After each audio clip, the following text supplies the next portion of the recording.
So now that we've worked with vegetables and some fruit in cakes, we're going to get to the granddaddy of vegetable cakes, and that's a carrot cake. This is a particularly moist carrot cake. We sold so many of these in the bakery. It's got a lot of ingredients, but don't be intimidated. It makes a lot of cake, and we make this into a 3-layer cake. So we're going to start by putting some ingredients in the mixer bowl. So we've got sugar, we've got 4 eggs,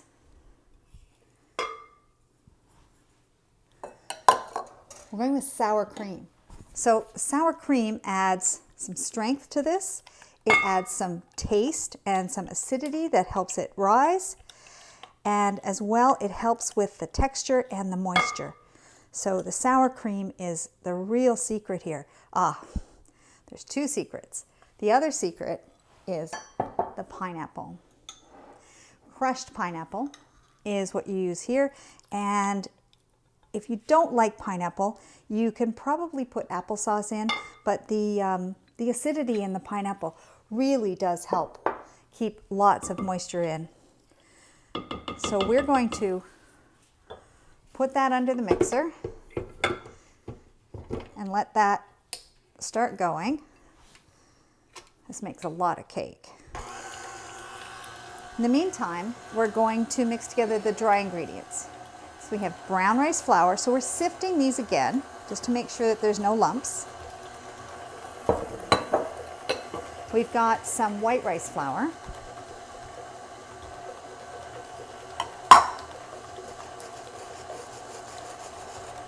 We've got tapioca starch and potato starch.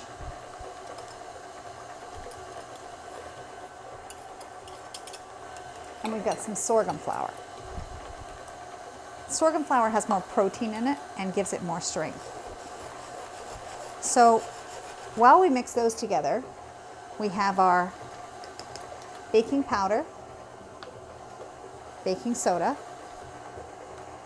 we have guar gum, which makes it thicker. We have a little bit of salt,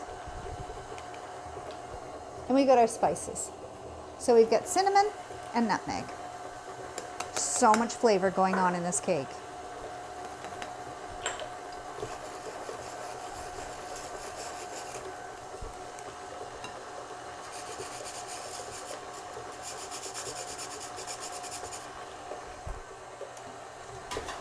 Oh, you can smell the cinnamon and nutmeg again. So we're going to start putting these in. You can see we've got lots of liquid.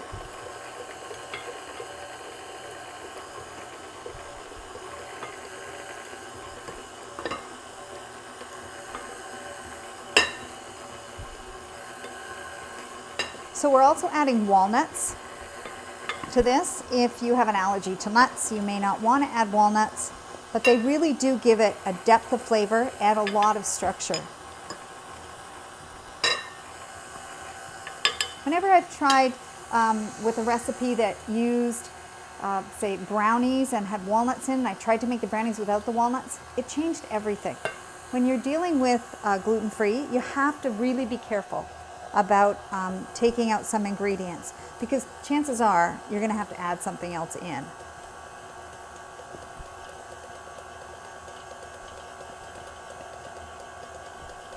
Now again, you're adding lots of carrots, but it's only adding to the moisture. It's not making it drier at all.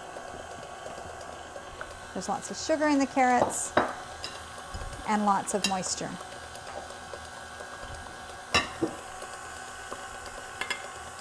And we don't need any oil in this cake because we do have the sour cream.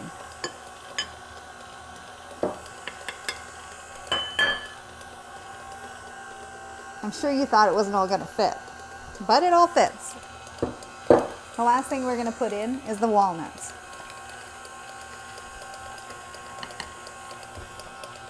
Now this is one of those cakes, because of the number of ingredients and the type of ingredients, there's so much different flours and different fruits and vegetables in here that this really does go better if you let it sit for a bit. So you can make this and let it sit for half an hour before you bake it off. Not a problem at all. So it's mixed up really nicely now. What we're going to do is we're going to separate it between 3 pans. Now, if you haven't done that before, it's not all that difficult. We're going to do something else that's really pretty special. So I've got my 3 pans, and I've got parchment paper. I've got 6 sheets of parchment paper cut into the circles. So what I'm going to do is spray the pans, the bottom and the sides.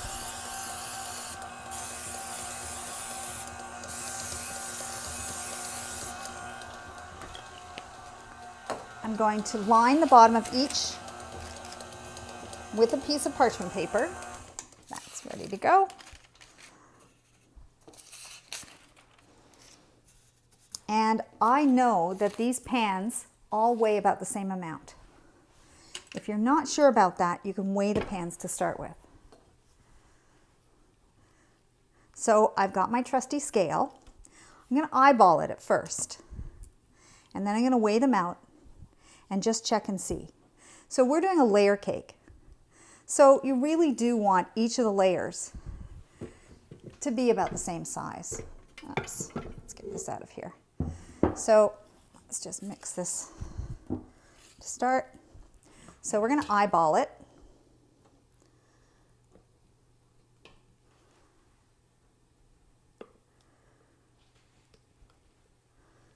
Oh, there's so much carrot cake here.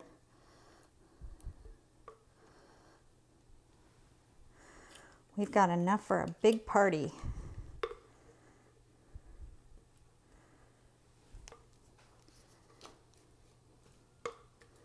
Okay.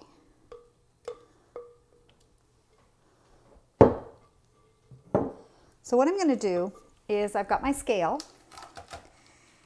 and I'm going to measure them in grams, and then I'm going to be able to take a little bit out of one and put it in the other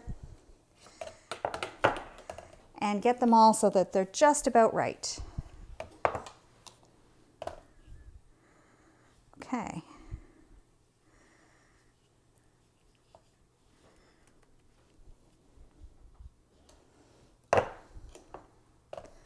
I was pretty close. Okay. Yep. That's all it took to get them right. Okay, now, one trick that I do here, because we're making layer cakes with these, we really don't want the tops of the cakes to dome up. And we often don't have any control over that. So what I do, looks strange, is I put a piece of parchment paper on the top and press it down, try and get most of the air bubbles out of it. And then when this goes in to bake, the parchment paper just stops it from doming up. It will rise a little bit, which you want it to do, but it'll stop it from doming up and having one of them that looks like this and is only this high and the others are this high. So we're going to put these in the oven. Now they cook for a long time. They cook for close to an hour. But I can let them sit for half an hour first. And in the meantime, I can make my frosting, and we'll come back and we're going to make the most stupendous showstopper carrot cake.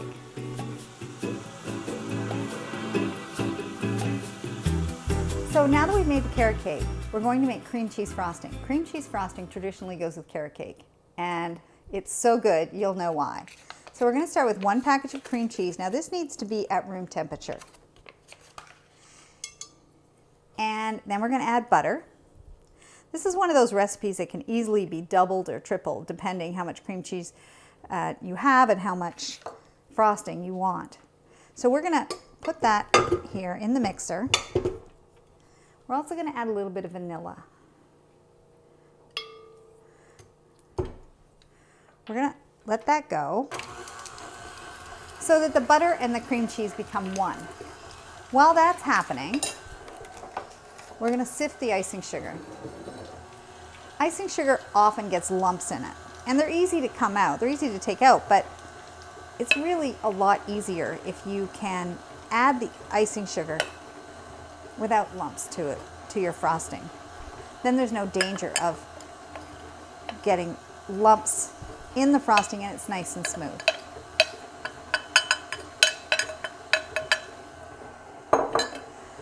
The nice thing with this frosting as well is that if you want the frosting thinner, you just add a little less icing sugar. If you want the frosting thicker, you just add more icing sugar. So what we're going to be doing is we're going to be doing an open frosting of our cake, which means that we're not going to frost the sides. We're just going to frost in between the layers. So we want to still have lots of frosting on the cake. So we're going to put thick layers of frosting between each layer. It's a more modern style. Makes for a very tall cake, but because you can see the cake and the frosting, makes it really scrumptious.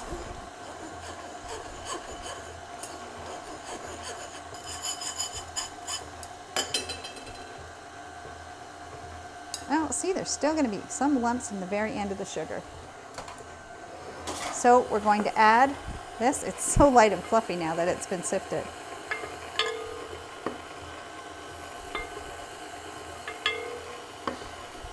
As you're doing it, you'll wonder how all of this sugar is going to incorporate into the cream cheese and the butter, but it does. Like I said, if I was making a cake where I was frosting the sides and the top and not putting such thick layers of frosting in between the cake layers, I don't think I'd make it this thick. So this particular recipe uses 3 cups of frosting. I would use 2.5, maybe even 2, if I didn't want it nice and thick. If I wanted it thinner and more spreadable. This is an easy way to frost a cake because you don't have to worry about all the fiddly bits on the side.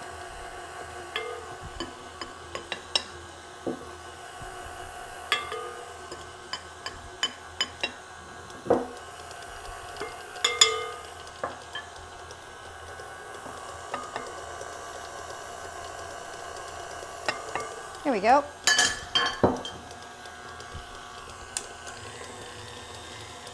Now you can turn the mixer up to get it nicely incorporated, but you don't want air bubbles. Air bubbles are the bane of any froster's existence because they're really hard to pull out as you're spreading the frosting. Oh, that looks so good. Look at this. Don't worry if there's little bits of the icing sugar still remaining. You can stir those in by hand.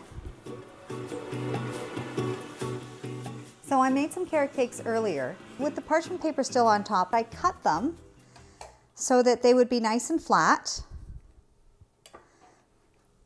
And actually, I put them in the freezer because whenever cakes are frozen, they're a lot easier to frost. So these are the remnants. This is what the kids get to eat the day before the party. So we're going to start out with 1 layer on the bottom. We'll put a little bit of frosting down. Don't forget to remove both sets of parchment paper. We're going to center this. We're going to take about 1/3 of this frosting.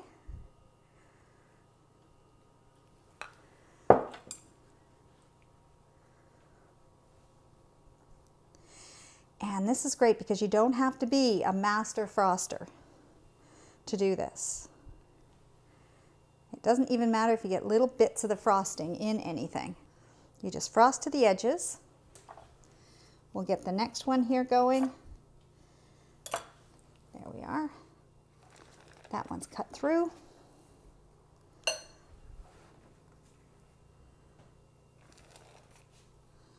This is number 2. Oh, look at that.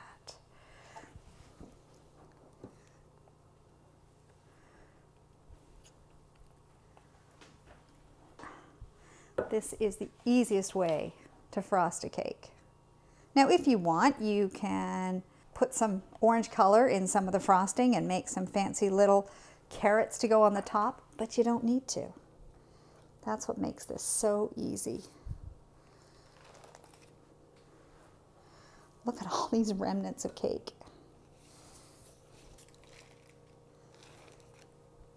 Now, what I'm going to do is I'm going to put this as the top, and then the rest of the frosting goes on the very top.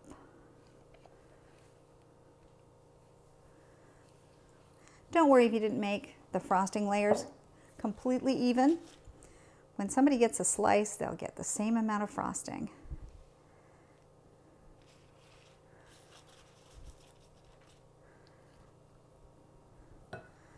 There we go. Just try and make sure that the cake stands up straight. And you can keep this cake cold, covered somewhere for a day or two. Make the cakes ahead of time. Cut the tops, wrap them, put them in the freezer, and then when you're ready to actually make the cake for an event, that's when you take them out. So we're just going to garnish this with some fruits. Lovely berries. Goes so nice with this. So in this cake, we have carrot, we have walnuts, we have lots of different pineapple, and we've got sour cream, we've got lots of things in it, and now we've got berries on the top. The cake's now ready to serve. So let's cut into it.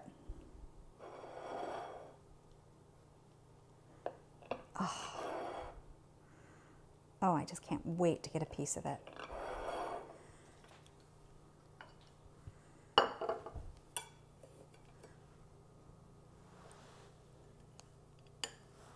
Lots of cream cheese frosting, a nice moist cake. Let me just get a fork.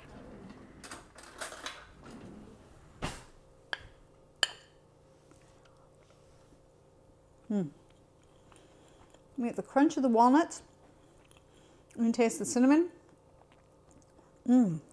It's so moist. The pineapple, the cream cheese, and the sour cream, everything goes together so well. This is a showstopper cake. This is a cake that you now can make at home in your gluten-free kitchen.